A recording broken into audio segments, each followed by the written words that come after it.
Hi guys, welcome to TFL TV. Tadzoka nedzimwe nhau dziri kupisa dziri kutenderera pasocial media. Munoziva nhasi it's the third one. Saka vana Chris Mutsvangwa zvirunzi nenyoka yemabhunu vakatiza nezuro vana Tagwire nanaSewiknel vaincreasa security yavo. Saka Tagwire enzani nyoka yemabhunu ari kudedzera kuti imimi muri kunzi vana ngavaende kuchikoro, vanhu ngavaende kumabasa ivo vachitiza. Teererai munzwa.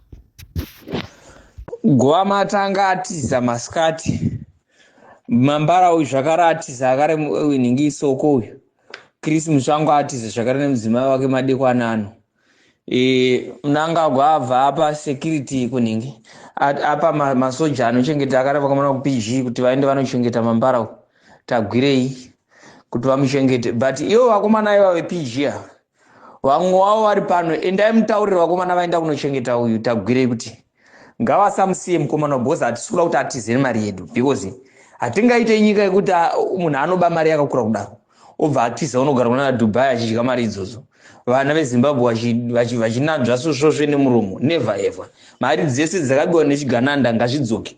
Saka musarare nhasi tichange tichikupai maupdates ezvigananda. Vamwe tanzwa kuti vada kukwira ndege manherana, saka musasarare. Ende mangwana pindai muchiki zvoda kuswera muchikisidzirwa mapurisa musasatya izvi nawo. Muri kunzwa? Musaite zvinhu zvisandibasa. Why imimi maZimbabwe muchipusa zvirwere legendary kudaro kuswera muchikisidzirwa nemaarama emapurisa imimi? Inda muchinyadzisa kudaro. Nembiri yese yamina nekudzidza kwese kunze maZimbabwe akadzidza but modzidza zvekutya sairini inoridzwa nemapurisa imimi.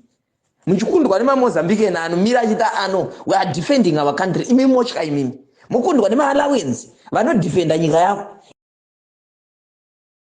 I'm sure mazvinzwira mega zvekutaurwa nenyoka yemabhunu iri kudeedza kuti Christopher Mutsvangwa akatiza nezuro, asi imi muri kunzi vana ngavaende kuchikoro. Don't risk vana venyu, musariske upenyu hwenyu muchienda kumabasa, sezvo takataura isusu nyoka yemabhunu naBombshell Blessed Geza. Hapana mota dziri kufamba, hapana mabhazi ari kufamba. Of which kana mukatarisa vanhu vemabhazi anenge achibva kuSouth Africa achienda kuZimbabwe vakakansera, hapana kana bhazi riri kufamba. Vanhu vari kutya because they don't know kuti chii chichaitika. Asi nyaya iripo ndeyekuti vanhu vari kunyanya kutemesa ZANU-PF musoro, vari kuvatisa ZANU-PF idhitime varakashi vakapfeka bhutsu. Ndiye nyoka yemabhunu naBombshell Blessed Geza. Vanhu ivava they are playing a very big role guys. Mukatarisa ndo vari kutsvaga futi, ndo most wanted vari kutsvagwa neZANU-PF id.